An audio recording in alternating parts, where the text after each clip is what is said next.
Saline কাণ্ড ঘিরে রাজ্যের বিভিন্ন হাসপাতালে রোগী ও তাদের পরিবারের মধ্যে ছড়িয়েছে ব্যাপক আতঙ্ক। মেদিনীপুরে মেডিকেল কলেজে যে স্যালাইন ব্যবহারের জেরে রোগী মৃত্যুর অভিযোগ উঠেছে, সেই স্যালাইন এখনো পর্যন্ত রায়গঞ্জ মেডিকেল কলেজ ও হাসপাতালে ব্যবহার করা হচ্ছে বলে অভিযোগ। আর যে কারণে খুবই আতঙ্কের মধ্যে রয়েছেন হাসপাতালে ভর্তি থাকা রোগীর পরিবারের লোকজন। ওই স্যালাইন ব্যবহারের জেরে তাদের প্রিয়জনের যেন কোনো রকম ক্ষতি না হয়, সেই প্রার্থনাই করছেন তারা। নিজেদের সেই আতঙ্কের কথা লুকিয়েও রাখেননি রোগীর পরিজনেরা।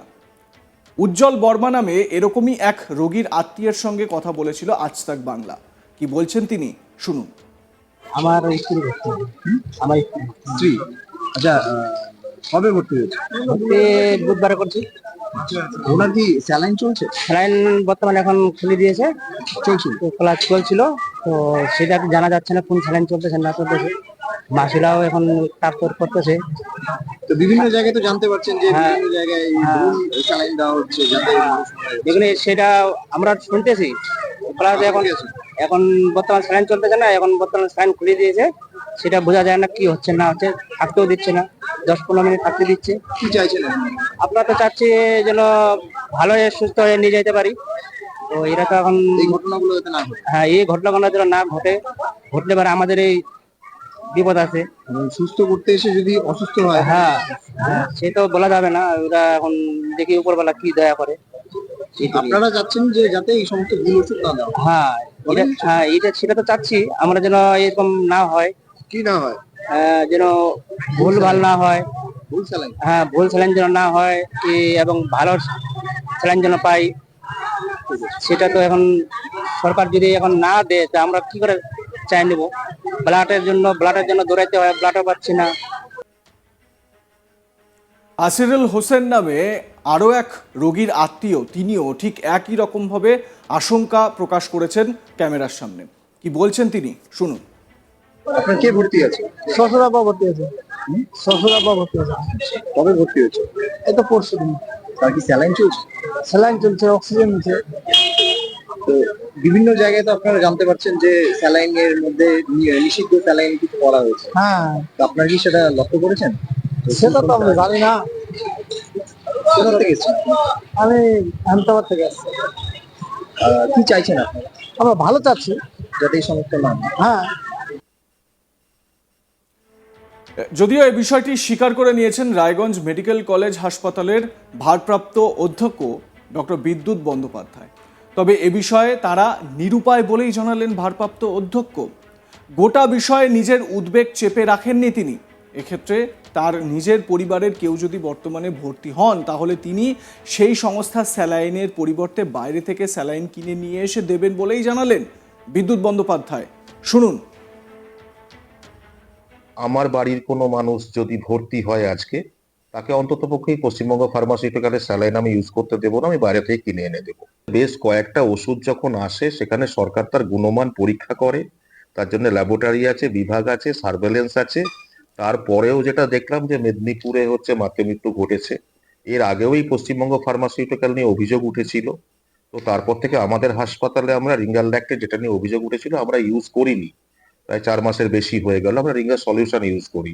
কিন্তু আমরা নিরুপায়, কারণ আমাদের যে সাপ্লাই আছে তার ম্যাক্সিমামটাই হচ্ছে এই পশ্চিমবঙ্গ ফার্মাসিউটিক্যাল লিমিটেডের। এখনো সরকার থেকে বা স্বাস্থ্য ভবনের তরফ থেকে এইগুলোকে নিয়ে গিয়ে নতুন কোনো ব্যাচ আমাদের এখানে এসে পৌঁছায়। তাহলে এত যে এই যে পরিস্থিতির মৃত্যুর ঘটনা ঘটছে এবং যদি পুনরাবৃত্তি ঘটে সেক্ষেত্রে দায় কে? এবার একটা জিনিস হচ্ছে দায় দুজনের নেওয়ার কথা। ডাক্তার হচ্ছে ডায়াগনোসিস করে হাসপাতালে এবং সরকারি সাপ্লাইয়ের ওষুধ ইউজ করে। যারা সেই দায় তাদেরই নৈতিকভাবে নেওয়া উচিত। যারা হচ্ছে এই ধরনের কোম্পানিকে হচ্ছে সাপ্লাইয়ের জন্য নিয়োগ করেছে বা এদের গুণমান পরীক্ষার দায়িত্বে আছে, এবার তারা নেবে কিনা আমি জানি না। আপনারা কোনো পদক্ষেপ নেবেন?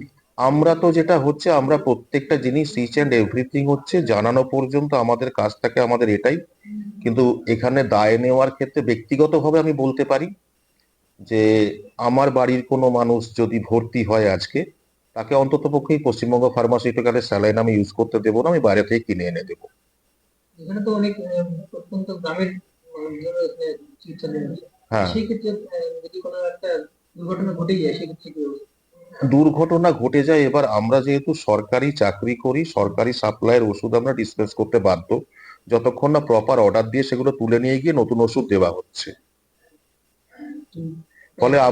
ফলে আমরা এখানে এটা মেডিকেল কলেজ বা এই স্তরে বসে আমরা নিরুপায়, একেবারে কি বাধ্য হয়ে আপনারা এই স্যালাইন চালাচ্ছেন? মানে নিরুপায়। কারণ এটা দেখে তো যে কোনো মানুষের মতো আমারও তো ভয় হচ্ছে, ভাই রিঙ্গার ল্যাক্টেট থেকে যদি এটা হয়ে থাকে তাহলে অন্যগুলো থেকে হবে কি হবে না সে ভয় তো আমার মধ্যেও রয়েছে।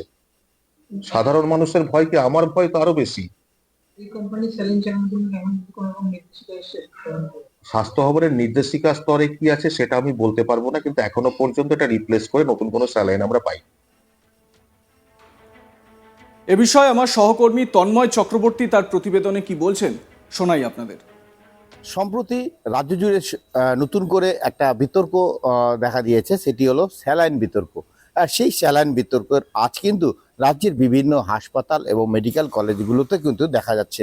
তেমনভাবে কিন্তু উত্তর দিনাজপুর জেলার রায়গঞ্জ মেডিকেল কলেজ এবং হাসপাতালেও যে সম্প্রতি যে সমস্ত স্যালাইনগুলো ব্যান করে দেওয়া হয়েছে, অর্থাৎ কালো তালিকাভুক্ত করা হয়েছে, সেগুলো কিন্তু এখনো কিন্তু দেওয়া হচ্ছে রোগীকে, এমনটাই কিন্তু অভিযোগ উঠে আসে। এবং এর ফলে কিন্তু রোগী এবং রোগীর আত্মীয়রা তারা কিন্তু যে একটা ভয়ের আতঙ্ক তাদের মধ্যে বিরাজ করছে। কারণ যেই স্যালাইনে কর্ণাটকে সম্প্রতি 4 প্রসূতির মৃত্যু হয়েছে, শুধু তাই নয়, এই রাজ্যেও মেদিনীপুরেও সেখানে হাসপাতালেও কয়েকজনের মৃত্যু হয়েছে সেই স্যালাইন দেওয়ার পরে। তারপরেও কিভাবে রায়গঞ্জ মেডিকেল কলেজ এবং হাসপাতালে এই স্যালাইনগুলো রোগীকে দেওয়া হচ্ছে সে নিয়ে কিন্তু প্রশ্ন দেখা দিয়েছে। যদিও যে রায়গঞ্জ মেডিকেল কলেজ এবং হাসপাতালে কর্তৃপক্ষের দাবি তাদের কাছে কোনো এখনো পর্যন্ত লিখিত অর্ডার আসেনি, যার ফলে তারা কিন্তু কিছু করতে পারছে না, এটাই কিন্তু তাদের বক্তব্য। কিন্তু তা সত্ত্বেও যে আমরা যে দেখছি যে সম্প্রতি যে কর্ণাটকে যে যে স্যালাইনগুলো যে দেওয়ার পরে যে প্রসূতির যে মৃত্যু হয়েছে এবং তারপরে তদন্ত করে জানা যায় যে সেই স্যালাইনগুলো তৈরি হয়েছে যে এই রাজ্যের যে বিভিন্ন জায়গায়, যেমন চোপড়া থেকেও সেই স্যালাইন তৈরি হয়েছিল একটি কারখানায়, এবং রাজ্যে আরও বিভিন্ন জায়গায় কিন্তু সেই কারখানায় কিন্তু স্যালাইনগুলো তৈরি হয়েছিল। এবং এই স্যালাইনগুলো যেখানে তৈরি হয় তাদের সাথে পশ্চিমবঙ্গ সরকারের স্বাস্থ্য দপ্তর একটা চুক্তিবদ্ধ হয়েছিল।